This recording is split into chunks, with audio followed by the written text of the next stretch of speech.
안녕하세요. 아자자 습관잡기 챌린지 여러분. 오늘도 와주셔서 감사하고 환영해요. 저는 윤이고요. 여러분들과 함께 챌린지하는 1인입니다.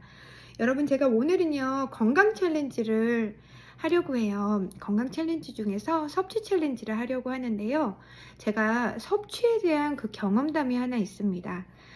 남편과 결혼을 하고서요, 저에게 있는 변화 중에 가장 큰 하나가요, 식단이었어요. 저에게 있어서 음식은 배고플 때 먹어주는 끼니를 채워주는 그 정도, 그리고 뭐 그냥 맛있는 음식 먹으면 좋은 정도, 요 정도였는데요. 저희 남편 같은 경우는 맛있고 몸에 좋은 음식을 굉장히 좋아하는 사람이었어요. 그래서 기본적으로 건강을 되게 신경 쓰는 사람이다 보니까 뭐 운동, 물 마시기 이런 걸 다 잘하고, 그리고 음식에 대해서는요, 특별히 신경을 많이 쓰는 편인 거예요. 좋은 식재료 사서 요리하는 걸 좋아하고, 어떤 식으로 요리를 해 먹는지 이런 것도 관심이 항상 많은 사람인 거예요. 그러면서 제가 처음 결혼해서 어떤 식재료를 사고 요리를 하고 이런 거 정말 잘 몰랐던 그때 항상 힘들었던 기억이 있어요. 근데 한 결혼하고 나서 한 3년에서 5년이 지나면서부터는요, 저의 몸에도 몸의 변화가 일어나기 시작한 거를 느낄 수 있었어요. 가장 큰 변화는 머리카락의 숱과, 그리고 머리카락이 되게 튼튼해졌구나 느꼈던 부분이었어요. 머리카락이요, 숱이 많아지거나 머리카락이 뭐 되게 영양적으로 좋아지거나 이렇게 하기가 되게 쉽지가 않잖아요. 특별히 관리를 받지 않고서는. 여러분, 저 같은 경우는 뭐 특별히 보조제를 챙겨 먹는 사람이거나 운동을 별도로 하거나 뭐 머리카락에 영양을 별도로 주는 거를 더 하는 사람은 아니었어요. 그래서 왜 머리카락이 이렇게 건강해진 거지 생각을 해 보니까요, 섭취의 차이가 있더라고요. 한국 식단에 비해서 미국 식단은 확실히 육류가 많았고, 그리고 특히 이제 소고기를 먹는 부분도 더 높아진 거예요. 그러다 보니까 단백질 섭취량에 차이가 있었던 겁니다. 보니까 예전에 머리카락에 뭐 단백질을 발라주거나 이런 뭐 영양 공급을 해주는 그런 제품들이 많이 있었잖아요.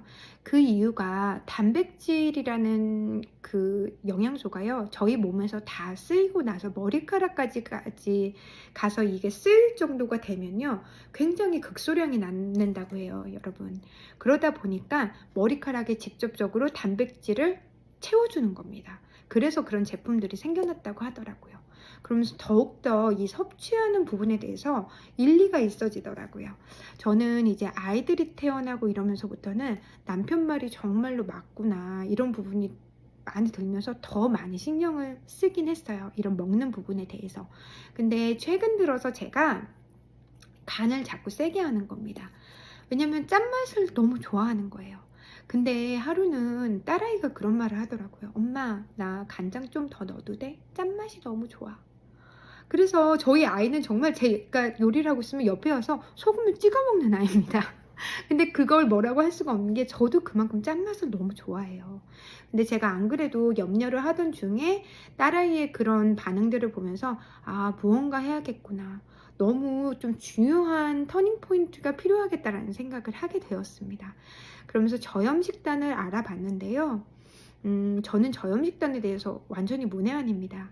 그래서 확인을 해보니까 나트륨이 도대체 몸에 어떤 역할이 되기 때문에 이렇게 고염식단으로 먹을 때 안 좋을까를 이제 알게 됐잖아요. 이유를 찾아보니까요, 나트륨 함량이요, 체내 그 혈액 안에 되게 나트륨 함량이 높아지면서 삼투압 효과가 생겨난다 그래요. 삼투압 효과로 인해서 체내에 있는 수분을 혈액 안으로 끌어오는 겁니다. 그러면서 혈액량이 많아지고 고혈압이 생기는 거예요. 그래서 우리가 소아당뇨가 생기는 것처럼 청소년 고혈압이 생기는 거예요, 여러분.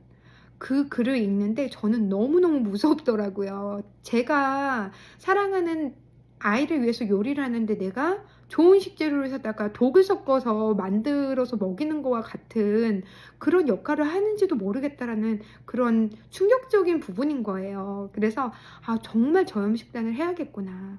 방법을 모르겠는 거예요. 그래서 저염식단에 대해서 알아보다 보니까요, 국물 음식보다는 이제 국물이 적은 음식으로 조리를 해서 먹는 게 좋고요. 그리고 이제 뭐 다시마, 김, 그리고 뭐 이런 미역 같은 종류의 칼륨이 풍부해서요. 그 나트륨 배출에 도움을 준다고 해요.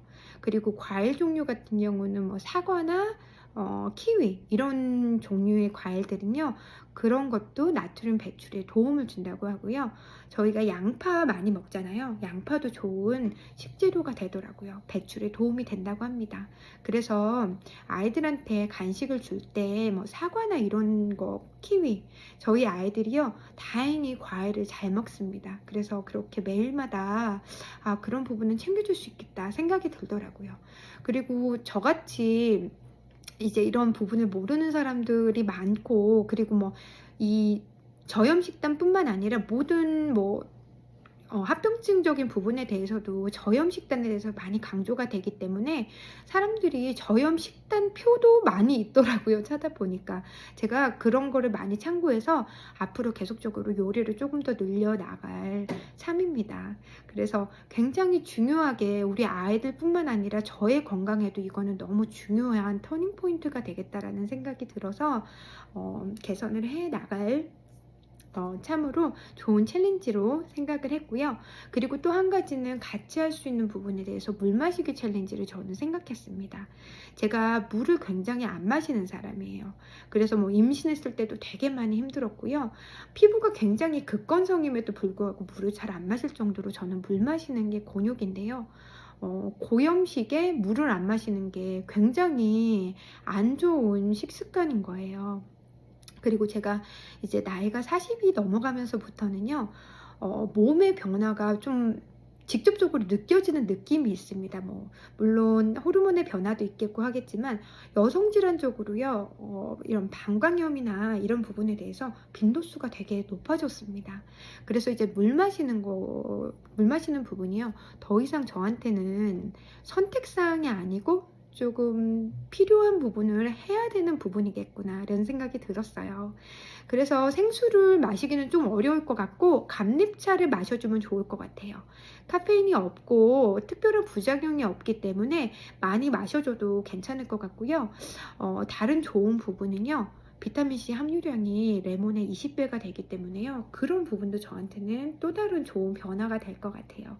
그리고 치아 건강이나 이런 혈액순환을 돕는 역할도 굉장히 많이 도움을 주기 때문에 감립차로 하루에 3리터 되는 물을 제 몸무게에 비례해서 한 3리터를 마셔줘야 된다고 하더라고요.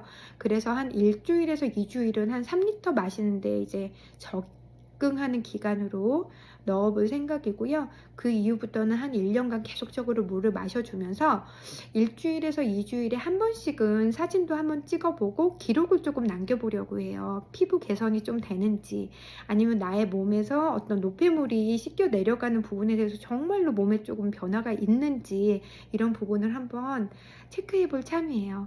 그리고 이제 거기에 한 가지 더 제가 같이 영양보조제, 그러니까 영양제는 아니고요. 하루 먹어줄 수 있는 그 종합 비타민을 같이 먹어줄 예정이고요.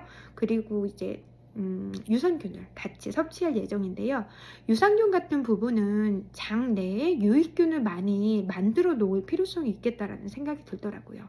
좋은 균이 많으면 제 몸에 이런 음식을 먹었을 때도 섭취해 줄 수 있는 부분이 굉장히 더 많이 도움되기 때문에 그거는 일리가 있겠다라는 생각이 들더라고요.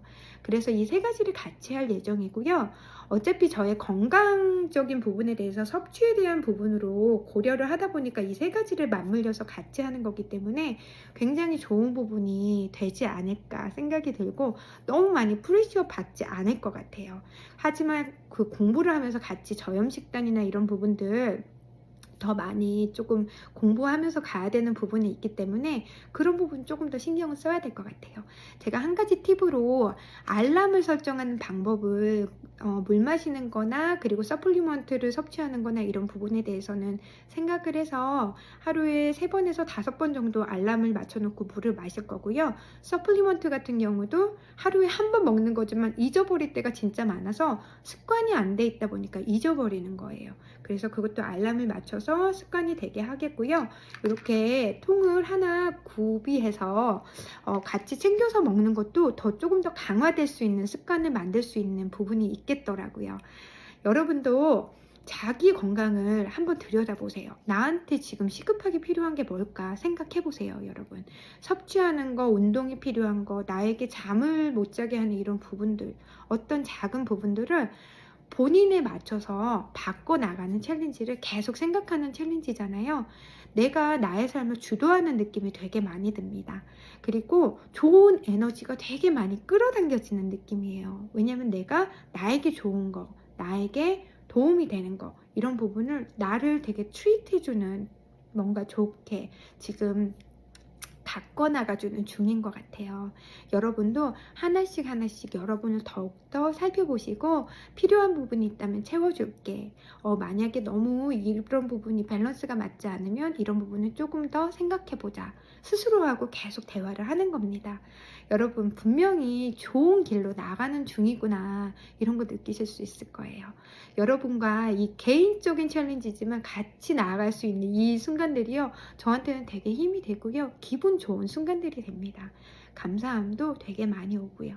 여러분도 오늘 하루를 기분 좋게 챌린지 하셨으면 좋겠고요. 더욱더 내 삶으로 나아가는 그런 변화하는 챌린지를 오늘도 하셨으면 좋겠습니다. 여러분 영상 봐주셔서 감사하고요. 오늘도 건강하시고 행복하세요.